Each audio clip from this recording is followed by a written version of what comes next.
Did you hear about the new bill being passed in Congress? Which one? So they're actually trying to make babies, infants, sign up for the draft. They can't. They can't legally sign up for anything. If the parents co-sign for them, they can. All right.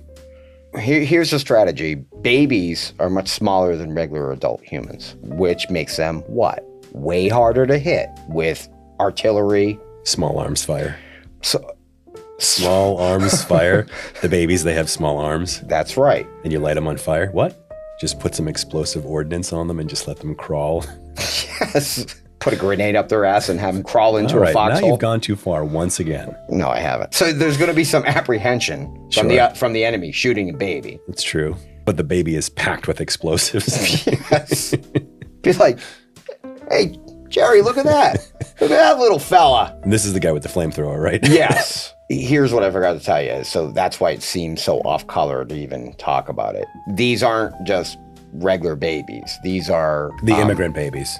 The immigrant babies and unwanted babies. Sure, okay. Like preemies, things abandoned like that. Babies. Abandoned babies. Right. So in this way, they actually have a purpose. You know, they're not just going to be discarded out into like... Probably also the Chinese female babies. Oh, yeah. I didn't even think about that. Yeah, sure. So they'll be fighting against us, though. Well, that's true. How great would that be? A baby war. And immediately before that, they could have episodes of a show I like to call Baby Knife Fight, where it's just two infants in a crib shaped like an octagon. Yeah. And you put a knife in the middle. The babies don't know what a knife is or what to do with it, but there's a knife present in the crib with the babies. Now, they don't have the motor skills to be able to lift a knife and strike. Correct. So we just duct tape the knives onto their hands. More like those robot wars that you see on TV. Sure, yeah. So we just let them crawl around the crib. Eventually, accidentally, one of them is going to slice the other one's throat. And you also load them up on methamphetamines before you put them in there. That would be awesome. But then you got the problem of one of them breaking out of the crib. Yeah, because it's just on a meth rage. Yes, and then just fucking going right for your jugular, and you can't get him off, and he's like it can tearing suddenly out. stand all by itself and leap.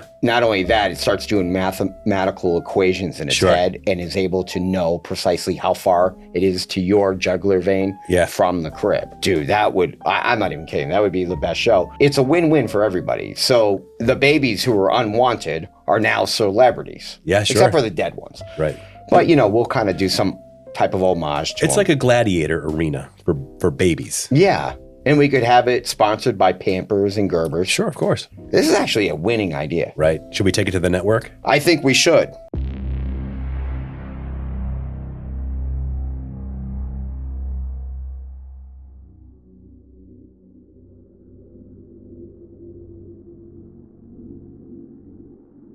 On this particular weekend, my mom, who's 80 years old, was going to be out of town. So she asked me if I would mind watching her dog, which is a standard poodle. Had seen the dog many times, had spent time with the dog with my mother, and just seemed like a sweet little dog. She knew she was going to be going out of town. She had to go to one of her friend's funerals that was going to be in Florida.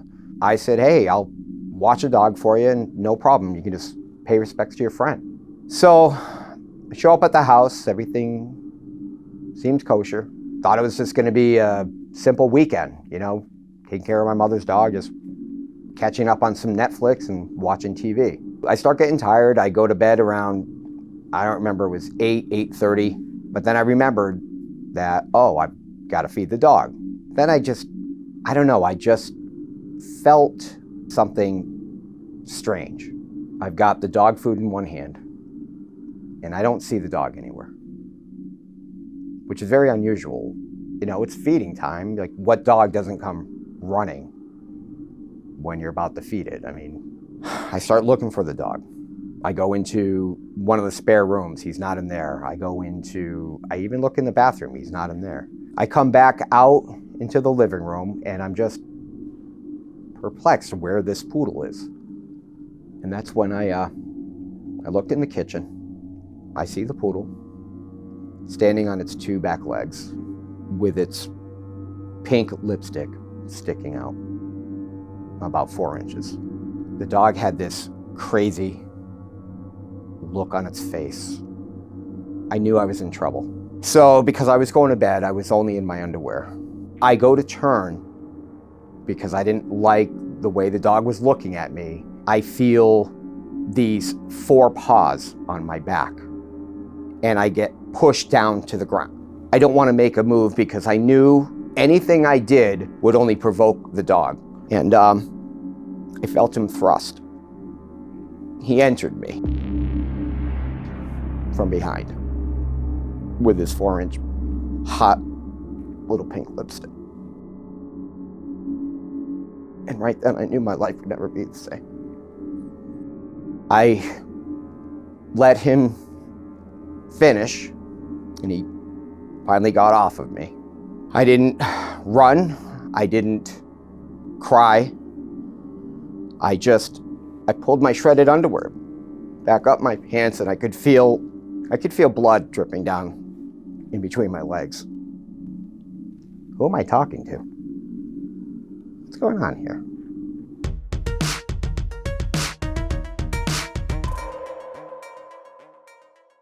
No, his mind is not for rent to any god of government. Not as a scam of discontent. The changes are permanent. The changes, maybe as his eyes are white.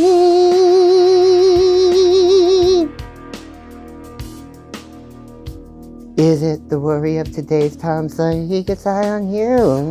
He seems ready to get right on to the friction of the day.